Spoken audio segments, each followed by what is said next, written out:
아멘. 이 시간 말씀을 받겠습니다. 이 복된 시간에 주시는 하나님의 말씀은 우리 다니엘서 2장 17절부터 23절까지의 말씀, 그리고 46절부터 49절까지의 말씀입니다.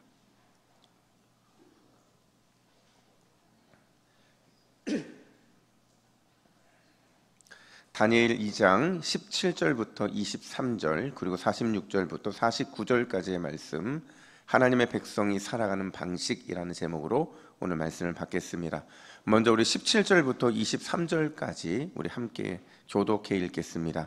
이에 다니엘이 자기 집으로 돌아가서 그 친구 하나냐와 미사엘과 아사랴에게 그 일을 알리고, 하늘에 계신 하나님이 이 은밀한 일에 대하여 불쌍히 여기사 다니엘과 친구들이 바벨론의 모든 지혜자들과 함께 죽임을 당하지 않게 하시기를 그들로 하여금 구하게 하니라.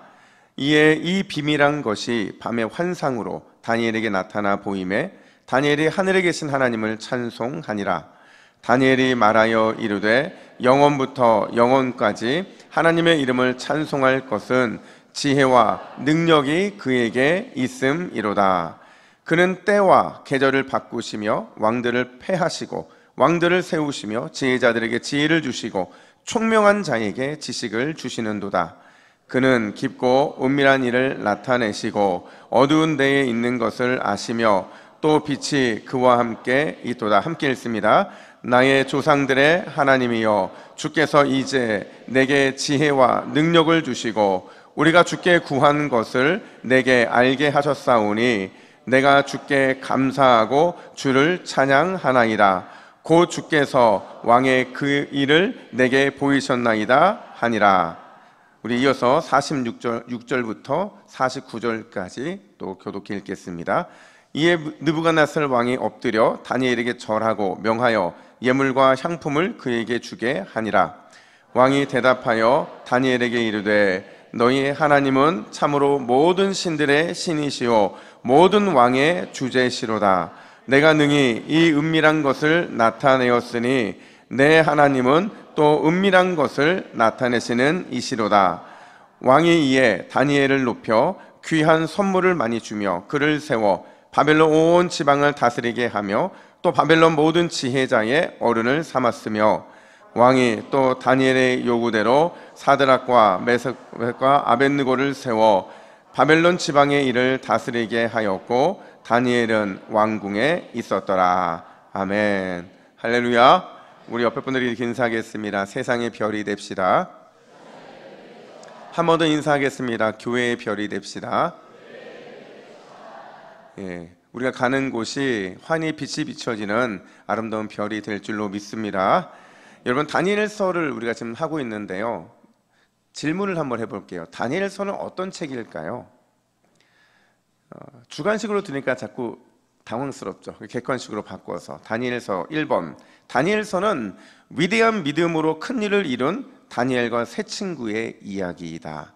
2번, 다니엘서는 거친 세파 속에서도 다니엘과 세 친구로 하여금 신실한 믿음을 지키게 하신 위대하신 하나님의 이야기다.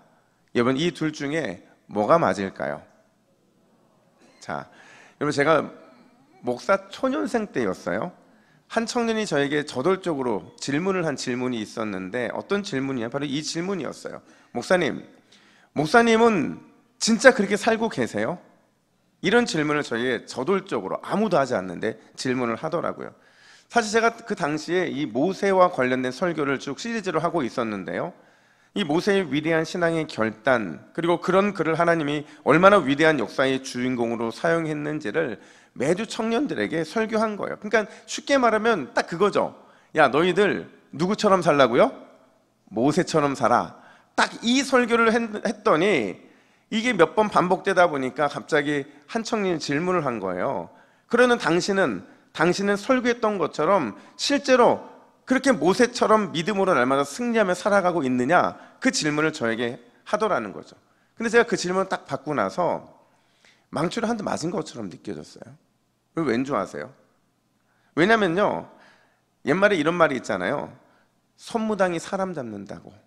제가 목사 초년생이었는데 그 목사 초년생 때 열정적으로 설교를 하기는 했지만 초점이 달랐던 거죠. 관점이 잘못됐던 거예요. 말씀으로 청년들을 계속 괴롭히고 있으니까 아마 하나님께서 그 청년을 통해서 저에게 그런 말씀을 하셨는가 하는 생각이 들더라는 거죠. 여러분, 성경의 이야기는 누구에게 초점이 있는 이야기일까요? 사람입니까? 하나님입니까? 당연히 하나님이죠. 신실하신 하나님, 은혜로우신 하나님, 그분이 어떻게 역사를 이루어 가시는가 하는 것이 성경이 우리에게 보여주는 교훈이라는 거예요. 그렇다면 다시 묻습니다. 여러분, 다니엘서에서 중요한 건 다니엘과 세 친구입니까?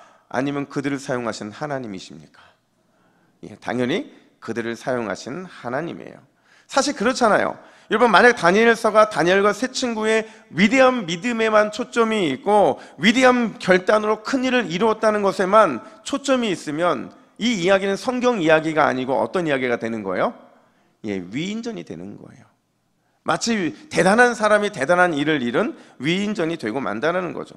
심지어 여러분, 우리는 늘 여전히 힘겹고 실패하고 넘어지기를 반복하잖아요. 그런 우리들이 이 다니엘서를 읽을 때마다 늘 초라하고 낙심되는 게 뭐예요? 그들이 너무 대단해 보이니까 그 모습 속에서 여전히 우리의 현실 속에 나는 초라하고 낙심할 뿐이라는 거죠. 따라서 여러분, 다니엘서가요, 하나님에게 초점이 있는 게 우리에게는 위로이고 감사인 줄로 믿습니다. 왜요? 끊임없이 위협과 유혹이 우리 삶에 찾아오지만 하나님께서 끝까지 다니엘과 세 친구를 지키시고 인도하셨던 것처럼 우리를 신실하게 살도록 인도하시고 결국에는 승리하게 하실 것이기 때문이라는 거죠. 여러분, 믿으세요? 따라서 여러분, 다니엘서는요, 우리에게 이걸 보여주는 거예요. 신실하신 하나님만 바라보고 끝까지 살아내라는 거죠. 하나님의 이야기는 끝이 좋으니 절대 포기하지 말라. 이걸 바로 오늘 다니엘서는 우리에게 말을 하다라는 거예요. 여러분, 우리 옆에 분들 이렇게 선포합시다. 끝까지 살아냅시다. 여러분, 이 인사는 웃으면서 하면 안 돼요. 이 인사는 앞의 인사와 다르게 우리의 믿음의 어떤 이런 담대함을 가지고 선포하는 겁니다. 다시 한번 인사할 때에 끝까지 살아냅시다. 한 번 더 인사합니다. 절대 포기하지 맙시다. 여러분, 오늘 본문 다니엘 2장은요 우리에게 매우 익숙한 본문이에요. 짧게 요약하면 어느 날 느부갓네살 왕이 꿈을 꾸게 됩니다. 근데 그 꿈을 꿨는데 꿈을 꾼 이후에 마음이 너무 힘든 거예요. 찝찝한 거예요. 불길한 거예요. 왜 그랬느냐? 우리 1절 말씀을 같이 한번 읽어볼까요? 1절입니다. 시작. 느부갓네살이 꿈을 꾸고 그로 말미암아 마음이 번민하여 잠을 이루지 못한지라. 자, 보세요. 느부갓네살이 꿈을 꿨는데요, 이 꿈이요 그냥 한 번 꾼 꿈이 아니고요, 똑같은 꿈을 어제도 꾸고 그 전날에도 꾸고 계속 반복해서 꿨다는 거예요. 근데 고대 사람들은요, 꿈을 통해서 신들이 자신에게 어떤 메시지를 전달해 준다 이렇게 생각했거든요. 근데 반복된 꿈을 꿨으니 얼마나 강력한 신의 메시지처럼 느껴졌냐라는 거죠. 근데 중요한 건 뭐냐면요, 여러분, 정작 느부갓네살 왕이 꿈을 꿨는데 자기 꿈이 생각이 안 나는 거예요. 분명히 여러 번 꿈을 꿨다고 말씀을 드렸어요. 분명히 꿈을 꿀 때는 그게 너무 생생하고 불길하고 복잡한 마음이 들었는데 깨고 나면 한결까지 내가 어떤 꿈을 꿨는지가 기억이 안 나더라는 거죠. 기억이 안 나니까 결국 자신의 꿈을 풀이해야 되는 사람들에게 뭘 명령하냐면요, 5절 중반절 보니까 너희가 만일 꿈과 그 해석을 내게 알게 하지 아니하면, 이렇게 말을 합니다. 여러분, 원래 꿈을 해석해 주는 사람에게는 뭘 말해줘야 돼요? 내 꿈이 어떤 건지를 말해줘야 되잖아요. 근데 그 꿈도 말해주지 않고 꿈도 알아내고 또 해석도 해달라는 것은요, 이거는 자신이 그 꿈을 모르기 때문에 그런 거거든요. 그래서 결국에는 답답했고 불길했고 더 번민하고 더 마음이 복잡했는데, 중요한 건 여러분, 이 꿈을 누가 알아냈을까요? 다니엘이죠. 그리고 이 꿈의 해석 역시도 누가 했을까요? 다니엘이죠. 다니엘이 느부갓네살 왕의 꿈을 알아내고 해석을 해요. 그리고 났더니 그 결과가 뭐냐? 46절입니다. 우리 46절 같이 있습니다. 시작. 이에 느부갓네살 왕이 엎드려 다니엘에게 절하고 명하여 예물과 향품을 그에게 주게 하니라. 자, 여러분, 큰 상을 받았어요. 어마어마한 큰 상을 받았고, 48절에 보니까요, 다니엘에게 바벨론 온 지방을 다스릴 수 있는 권세도 주고 모든 지혜자들보다 가장 높은 곳에 이르는 으뜸이 되게 하는 그 어마어마한 자리까지도 주게 됐다라는 거죠. 이게 다니엘서 2장의 요약이고 결론이라는 거예요. 근데 여러분, 앞에서도 말씀드린 것처럼 다니엘이 큰 상을 받고 권세자가 되고 으뜸이 자리에 올랐다고 해서 지금 이 이야기가 다니엘의 주인공이라는 걸 말해주는 거예요? 아니라는 거죠. 다니엘의 주인공이 아니라는 거예요. 다니엘의 중심이 아니라 하나님께서 다니엘을 통해 어떤 일을 하셨는가, 그게 바로 핵심이라는 거죠. 그 관점에서 오늘 본문을 보면요, 우리가 미처 알지 못했던 여러 가지 사실들을 좀 알게 되는데, 하나님께서 다니엘을 통해 어떤 일을 하셨고 또 그게 우리에게 어떤 의미가 있는지를 발견할 수 있다는 거죠. 여러분, 하나님께서 다니엘을 통해 하신 일은 뭘까요? 그리고 그 일이 오늘을 살아가는 우리에게 과연 뭘 말해주는 걸까요? 첫 번째로요, 한번 따라해 볼까요? 하나님의 백성은 하나님 나라 방식으로 살아가야 합니다. 우리 이어서 한 번에 쫙 읽겠습니다. 시작. 하나님의 백성은 하나님 나라 방식으로 살아가야 합니다. 할렐루야.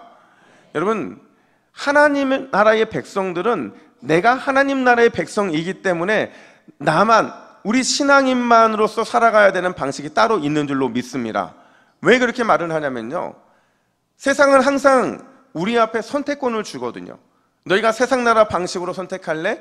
아니면 하나님 나라 방식으로 선택할래? 이게 늘 우리의 삶에서는 그 앞에 놓이는 선택권이라는 거예요. 근데 중요한 건 이 둘을요, 구분하는 기준이 있더라는 거죠. 오늘 본문에 그 기준이 등장을 하는데, 과연 그 기준이 어떤 것이 하나님 나라의 방식이고 어떤 것이 세상 나라의 방식인지를 분명히 구분지어 준다는 거예요. 우리 17절부터 18절 말씀을 우리 화면 보시고 읽을 텐데요, 핵심인 단어 하나를 찾아보세요. 우리 같이 읽습니다. 시작. 이에 다니엘이 집으로 돌아가서 그 친구 하나냐와 미사엘과 아사랴에게 그 일을 알리고 하늘에 계신 하나님이 이 은밀한 일에 대하여 불쌍히 여기사 다니엘과 친구들이 바벨론의 다른 지혜자들과 함께 죽임을 당하지 않게 하시기를 그들로 하여금 구하게 하니라. 아멘. 자, 여러분, 17절 18절에 세상 나라 방식의 기준이 있고 하나님 나라 방식의 기준이 있는데, 그 핵심 단어가 뭘까요? 펜이 있으면 구하게에 동그라미 치셔야 됩니다. 구하게. 여러분, 다니엘은요, 철저하게 하나님 나라 백성의 방식대로 살아갔던 사람이었어요. 그가 아무리 특별한 대접을 받았고 또 아무리 대단한 가르침을 받았어도 절대 타협하지 않는 게 뭐냐면요, 하나님 나라 백성에게는 하나님 나라 백성의 방식이 있다, 이것만큼은 절대로 타협을 하지 않았다는 거죠. 물론 이게 절대 쉬운 일은 아니었을 겁니다. 여러분, 생각해 보세요. 누군가가 여러분들에게 특별한 대우를 해줘요. 여러분들을 인정해 줍니다. 칭찬해 줍니다. 좋은 집도 주고 좋은 차도 주고 좋은 음식도 주고 좋은 미래까지 약속을 해요.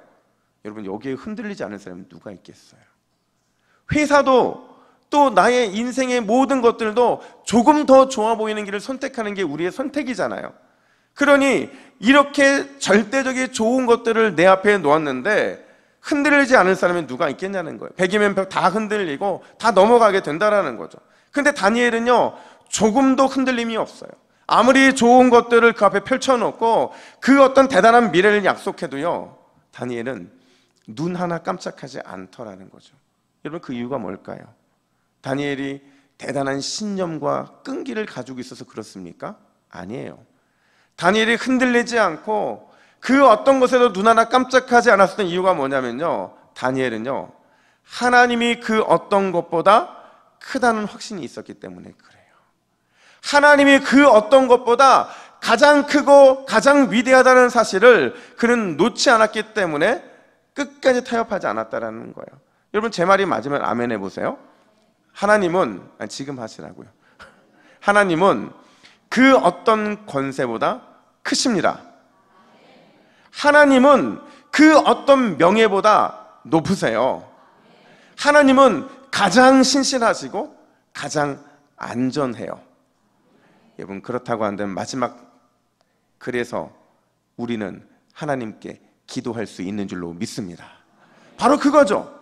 여러분, 다니엘은요, 하나님이 그 어떤 것보다 크다는 걸 확신했어요. 때로는 문제가 생기고 그게 목숨을 위태롭게 할 만큼 큰 문제라 할지라도요, 그 순간 뭘 선택하느냐?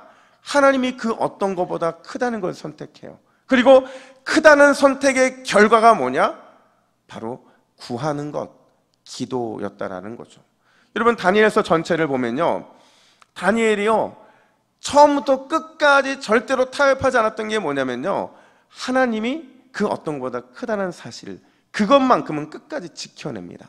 나라가 바뀌고 상황이 바뀌고 환경들이 다 바뀌어도요, 유일하게 다니엘을 바꾸지 못했던 게 뭐냐면요, 하나님이 그 어떤 것보다 크다는 사실만큼은 절대로 변함이 없더라는 거예요. 특별히 오늘 본문에 보니까요, 혼자가 아니라 하나님이 그 어떤 것보다 크다는 확신을 가지고 기도를 누구와 함께 합니까? 새 친구들과 함께 하고 있다는 거죠. 이게 하나님 나라 백성들이 살아가는 방식이라는 거예요. 여러분, 이 방식이 우리에게 특권인 거 아세요? 세상 사람들은요, 하나님께 기도하라고 하면 기도합니까? 안 하죠. 그들이 기도하지 않는 이유가 뭐예요? 그들에게는 하나님보다 더 큰 것이 세상에 많이 있거든요. 그러니까 기도하지 않는 거예요. 그들에게는 하나님보다 더 능력 있고 위대한 것들이 훨씬 많다고 생각하기 때문에 기도하지 않는 거죠. 근데 우리의 신앙은 뭐예요? 그 어떤 것보다 하나님이 가장 크시기에, 그 하나님이 우리의 모든 것을 아시기에 우리는 기도할 수 있다. 그래서 이게 우리의 특권이 된다라는 거죠. 근데 오늘 본문에 보면 이와 정반대로 철저하게 세상 나라 방식으로 살아가는 한 사람이 등장하죠. 그게 누굴까요? 느부갓네살 왕이에요. 그는 세상 나라 방식대로 살아가기 때문에요, 자신의 꿈 하나도 제대로 해석할 수 없어서 누구를 의지해요? 사람을 의지합니다. 그리고 자기 뜻대로 모든 게 되지 않자 어떤 태도를 보이느냐? 우리 12절 말씀을 같이 읽습니다. 12절입니다. 시작. 왕이 이로 말미암아 진노하고 통분하여 바벨론의 모든 지혜자들을 다 죽이라 명령하니라. 분노하죠. 감정을 잘 주체하지 못해요. 근데 중요한 건 다니엘이 초지일관 하나님이 어떤 것보다 크다는 사실을 끝까지 믿고 따랐던 것처럼 지금 느부갓네살 왕도요, 처음부터 끝까지 이 패턴으로 나가요. 항상 자기 자신에게 있어서 사람을 의지하고, 그리고 분노하고 풀리지 않은 감정을 주체하지 못하는 이런 모습으로 초지일관 나가더라는 거죠. 그러니까 이게 뭘 우리에게 보여주느냐? 다니엘서는 이렇게 말하는 거예요. 자, 여기에 세상 나라 방식으로 사는 사람이 있다. 그 사람은 항상 사람을 의지하며 살아가. 최고의 권세를 가졌지만 늘 불안해하고 염려에 갇혀있고 결국 뜻대로 되지 않으니까 그는 분노한다. 근데 여러분, 이 모습이요, 이 느부갓네살 왕의 모습이 어쩌면 우리의 모습일 수도 있다라는 거예요. 제가 이전에 사역하던 교회에는요, 교회 바로 앞에 길 건너편에 아주 유명한 설렁탕 집이 하나 있었어요. 근데 그 설렁탕 집이 그때는 되게 맛있었는데 제가 부산에 오고 나니까 그 설렁탕 가짜예요. 저는 돼지국밥이 예, 돼지국밥이 제일 맛있는 것 같아요. 어떤 진미를 갖다 줘도 저는 이 돼지국밥이 제일 맛있는 것 같은 거예요. 그래서 야, 어떻게 이걸 모르고 내가 그 설렁탕에 만족했을까. 근데 제가 하루는 출근을 하는데 그 설렁탕 집에서 누가 저를 막 부르는 거예요. 보니까 목사님이세요. 그러더니 저한테 밥 먹고 가 이러는 거예요. 근데 제가 여러분 밥을 먹었을까요? 안 먹었을까요? 아침에? 예, 먹었어요. 근데 목사님이 부르니까 밥 먹으러 가야죠. 그러니까 들어가서 밥을 먹으러 딱 앉았는데 목사님 무슨 얘기 하시냐면, 자, 양 목사 잘 봐봐. 잘 봐봐. 이 잘 봐봐가 무슨 얘기냐면요, 교육자들이 지나가는 거 잘 보라는 거예요. 왜 보라고 했을까요? 지각 하나하나 지각 하나하나 잘 보라는 거예요. 근데 제가 그거 알거든요. 여러분, 부교육자들이 가장 밥 먹을 때 힘든 게 누구랑 같이 밥 먹는 건 줄 아세요? 경험해 보셨어요? 예. 저는 부담스럽지 않다고 생각하는데 아마 부담스러울 겁니다. 저도 너무 부담스러워가지고 밥이 코로 들어가는지 입으로 들어가는지 모르고 늘 오랫동안 그분을 만났음에도 늘 그게 너무 밥 먹는 게 힘들었어요. 근데 여러분, 제가 그 상황에 저한테 누가 지나가는 잘 보라고 하는데 그게 눈에 들어오겠어요? 근데 이제 밥을 먹으면서 보라 하니까 쭉 보는데 제 눈에 아주 중요한 거 하나가 다 포착이 되는 거예요. 한 5분 정도 지났는데 지나가는 사람들의 표정뿐만 아니라 출근하는 교육자들의 표정이 보이는 거예요. 어떤 교육자는요, 환하게 웃으며 출근한다. 무슨 기쁜 일이 있는지 막 떠들면서 환하게 기쁨으로 가요. 또 어떤 교육자들은 정말 초질관 무표정해요. 그냥 뚱한 표정으로 갑니다. 그리고 어떤 교육자들은 밤새 아내랑 싸웠는지 안 좋은 일이 있었는지 너무 불편하고 화난 표정으로 그렇게 출근을 하더라는 거예요.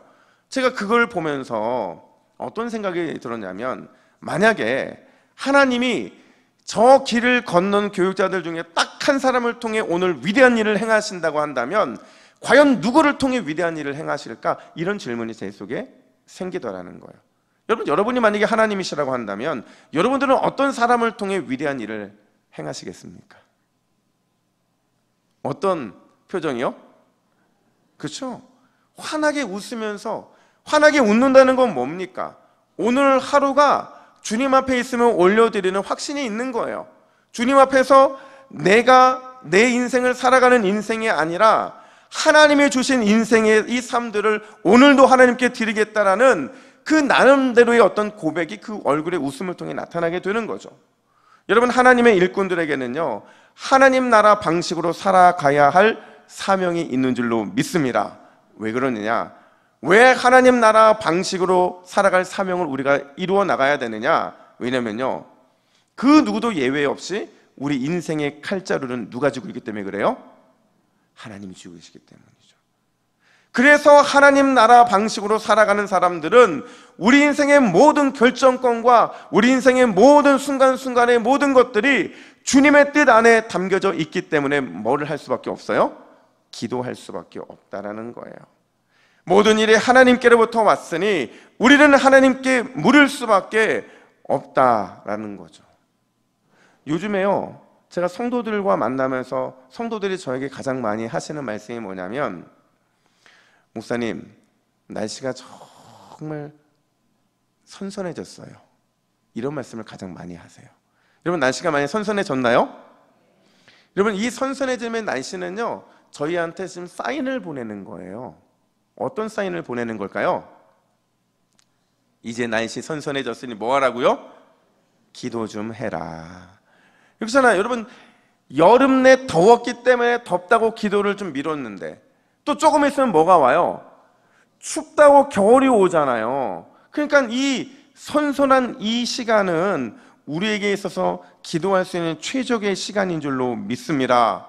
여러분, 우리가요, 하나님 나라 방식으로 항상 살아갈 수는 없겠지만 하나님이 우리에게 기회를 주실 때마다 하나님 나라 방식으로 살아가기를 선택하면 하나님께서 그런 우리의 인생을 날마다 은혜와 평강의 길로 인도해 주실 줄로 믿습니다.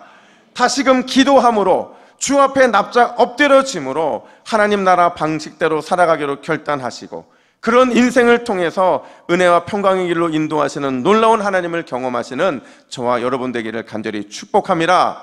뿐만 아니라 더 중요한 게 있어요. 그게 뭐냐? 우리는요, 이미 답을 가지고 살아가는 주의 자녀들이라는 거예요. 한번 따라해 볼까요? 저는 이미 답을 가지고 있습니다. 맞습니까? 여러분, 우리는 모두 다 이미 답을 가지고 있는 줄로 믿습니다. 여러분, 오늘 본문에 보면 다니엘은요, 정말 간절히 기도했던 것 같아요. 기도했는데 어느 정도까지 기도했는데 19절에 보니까요, 그 응답이 언제 쏟아졌을까요? 낮에 왔을까요? 밤에 왔을까요? 밤에 쏟아지게 됩니다. 그 기도의 응답이 밤에 쏟아지는데, 밤에 쏟아졌다는 것은 다니엘이 밤늦게까지 기도를 했다라는 거예요. 근데 그 기도를 통해 받은 응답 꿈의 내용을 보면요, 우리 32절 33절은 이렇게 말합니다. 같이 읽습니다. 시작. 그 우상의 머리는 순금이요, 가슴과 두 팔은 은이요, 배와 넓적다리는 녹이요, 그 종아리는 쇠요, 그 발의 얼마는 쇠요, 얼마는 진흙이었더라. 아멘. 아주 희한한 큰 신상을 봐요. 그 당시에요, 여러분, 신상들 되게 많았거든요. 근데 지금 다니엘이 느부갓네살 왕의 꿈을 통해서 전달받은 이 신상은 아주 독특한 신상이었어요. 그래서 그 신상의 해석까지도 우리 주님께서 알려주시는데 36절부터 45절에 보면요, 신상의 이 머리 부분, 한번 신상을 보여주실까요? 이 머리 부분은 바벨론을 상징해요. 그리고 이어서 가슴과 두 팔은 그 다음에 등장하는 페르시아 제국을 상징하고요. 또 배와 넓적다리는 헬라 제국을 상징해요. 그리고 종아리, 그리고 발은 로마 제국과 그 이후에 등장하는 여러 제국들을 상징한다라는 거죠. 그래서 저 그림인 거예요. 근데 여러분 보이세요? 그림 옆에 있는 글자가 한글이에요, 영어예요? 영어입니다. 제가 한글 넣을 수도 있었거든요. 근데 왜 영어를 저다 넣느냐?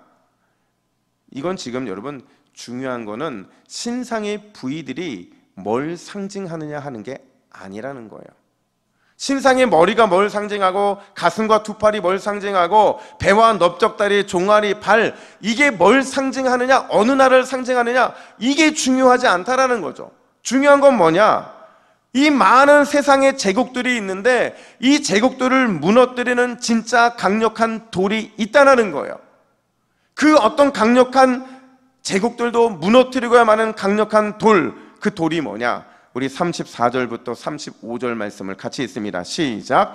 손대지 아니한 돌이 나와서 신상을 쇠와 진흙의 발을 쳐서 부서뜨림에 다 부서져 여름 타작마당에 겨와 같이 되어 바람에 불려 간 곳이 없었고 우상을 친 돌은 태산을 이루어 온 세계에 가득하였나이다. 아멘.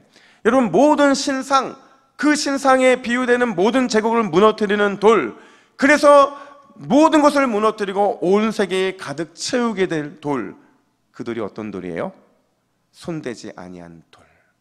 이 손대지 아니한 돌을 사도행전 4장 11절은 교회의 머리이신 예수 그리스도라고 말을 합니다. 결국 다니엘이 본 환상, 그가 깨달은 환상의 핵심이 뭐냐? 여러분, 하나님께서는 우리 인생에 수많은 세상 제국들이 있고 그 제국들이 우리를 무너뜨리려 하지만 결국 하나님께서는 우리에게 그것을 무너뜨릴 예수라고 하는 답을 주셨다. 그게 오늘 다니엘 볼 환상의 결론이라는 거예요. 예수라고 하는 손대지 아니한 돌, 예수라고 하는 머릿돌이 우리 인생의 해답이고 우리 삶의 유일한 소망이라는 거죠. 우리가 그 이름을 붙잡고 나아갈 때 어둠의 권세는 물러가게 될 줄로 믿습니다. 절망 중에서도 그 이름을 의지하면 소망의 빛을 보게 될 줄로 믿습니다. 여러분, 그 비밀을 누가 봤다고요? 다니엘이 본 거예요. 예수님이 오시기 600년 전에 이미 다니엘은 그 놀라운 역사를 보게 된 거죠. 그 역사를 보고 나서 뭐라고 선포를 하느냐? 우리 44절 말씀 같이 한번 읽겠습니다. 함께 읽습니다. 시작.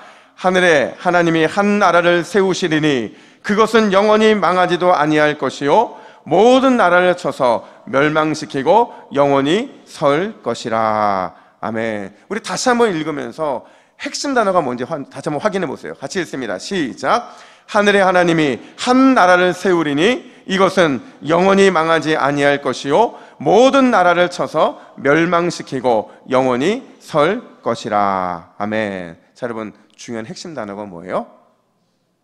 한 나라죠. 한 나라예요. 하늘에 하나님께서 한 나라를 세우는데 그 나라가 영원히 망하지 않는 나라이고 모든 적들을 쳐서 멸망시키고 영원히 설, 바로 그 나라라는 거죠. 여러분, 그 나라가 뭡니까? 그 나라는 예수 그리스도를 통해 이 땅에 임한 하나님 나라인 줄로 믿습니다. 그리고 그 나라는 예수의 이름을 믿고 붙잡고 나아가는 우리 동부교회인 줄로 믿습니다. 뿐만 아니라 우리 믿음의 가정이요, 또 우리 자신이 바로 하나님이 예수님을 통해 세운 한 나라, 그 나라인 줄로 믿습니다. 그래서 여러분, 우리는요 이미 답을 가지고 살아가는 사람들이라는 거예요. 제가 새벽에도 말씀드렸잖아요. 우리 안에 예수님이 계시는 것, 예수님이 나의 인생의 답이 되는 것, 그게 우리에게는 가장 큰 축복이거든요. 그게 있음으로 인해서 그 어떤 것도 우리를 망하지 못하게 만들고 그 어느 것도 우리를 무너뜨릴 수 없는 줄로 믿습니다. 그래서 우리는 답을 가지고 있는 사람들이라는 거예요. 지난 금요 예배 때, 여러분, 금요 예배가 이제 새롭게 시작이 됐잖아요. 어떻게 금요 예배 처음 다시 하반기 시작을 하는데 은혜 되셨어요?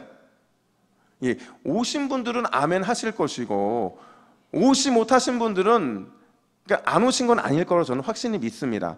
근데 오시지 못하신 분들은 아마 아멘 하기를 주저했을 거예요. 근데 제가 예배를 준비하다가요, 오후 정도 됐는데 갑자기 제 안에 두려움이 몰려왔어요. 그러니까 이게 제가 사실은 설교단에 설 때마다 한 번도 두렵지 않았던 적은 없었거든요. 여러분이 어떻게 보면 상관없이 저는 늘 두렵고 떨리는 마음으로 강단에 섭니다. 근데 그날은 오후부터 너무 일찍 그 두려움이 저에게 엄습을 하는데 이유를 모르겠는 거예요. 왜 내가 두려울까? 내가 왜 움츠러져 있을까? 내가 왜 마치 길을 잃은 것처럼 지금 이런 상황일까? 이미 설교는 다 준비가 되어 있는데 그 이유를 잘 모르겠는 거예요. 근데 여러분, 제가 그때 늘 그럴 때마다 제가 하는 게 있어요. 저와 하나님과 영적으로 뭔가를 이렇게 풀어내는 과정 가운데 늘 하는 신앙의 행위가 있는데 그게 뭐냐면요, 하나님을 찬양하는 거예요. 그래서 제가 그날 어떤 찬양을 불렀냐, 이 찬양은 사실 저를 굉장히 자주 일으키는 찬양이기도 하고 제가 답답하고 힘겹고 어렵게 느껴질 때마다 의식하면서 이 찬양을 부르면 이 찬양이 마치 선포처럼 저에게 다가오는 찬양이거든요. 그 찬양이 뭐냐면요, 예수 가장 귀한 그 이름이었어요. 어떤 능력을 달라는 것도 아니고 어떤 강력한 성령의 임재를 기다리는 것도 아니고 신기하게도 예수 가장 귀한 그 이름을 부르는데 제 안에 어둠이 싹 물러가더라고요. 그리고 말씀을 선포하는 내내 제 안에 확신이 있었어요. 왜냐하면 제가 누구의 이름을 의지했기 때문에 그래요? 예수의 이름이. 그 예수의 이름을 의지했더니 제 안에 있는 마음들이 풀어지더라는 거죠. 혹시 여러분 이 자리에 길을 잃은 분이 계십니까? 두려움에 움츠러 있는 분, 또 마음이 답답하고 좌절과 절망으로 슬픔 가운데 있는 분들이 계신다면 예수의 이름을 부르시기를 간절히 축복합니다. 부르러 하면 또 안 부르잖아요. 그죠? 그래도 우리 함께 찬양을 하는데 우리 예수 가장 귀한 그 이름 두 손 들고 함께 찬양합니다. 예수 가장 귀한 그 이름, 예수 언제나 기도 들으사, 오 예수 나의 손 잡아주시는 가장 귀한 그 이름, 예수 찬양하기 원하네.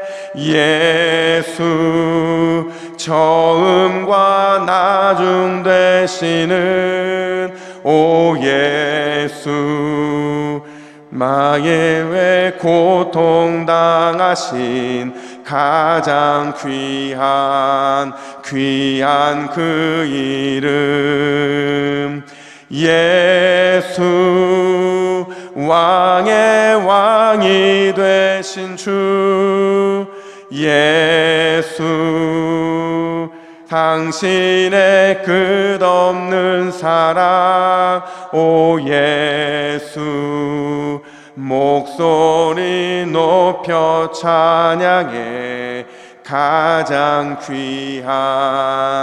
귀한 그 이름. 할렐루야. 여러분, 예수님의 이름이 우리의 소망이 되시는 줄로 믿습니다.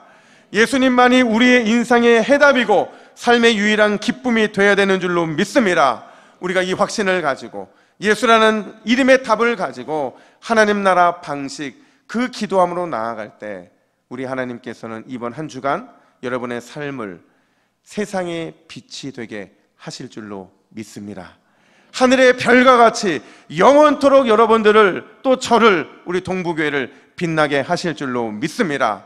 이 소망을 가지고 끝까지 믿음으로 달려나가 승리하시기를 예수님의 이름으로 축복합니다. 아멘. 기도하겠습니다. 하나님 아버지, 우리에게 예수 그 위대한 이름을 주시니 감사합니다. 예수님이 우리 인생의 해답이요 우리 삶의 소망이요 유일한 기쁨인 줄로 믿사오니 주여 날마다 예수 그 이름의 답을 가지고 믿음으로 나아가 살게 하여 주시고 날마다 기도의 자리에서 능력의 주님을 만나 승리하는 모든 동부교회 믿음의 가족들이 될 수 있도록 역사하여 주시옵소서. 이 모든 말씀 우리의 힘과 능력이 되어 주시는 예수 그리스도의 이름으로 기도하옵나이다. 아멘.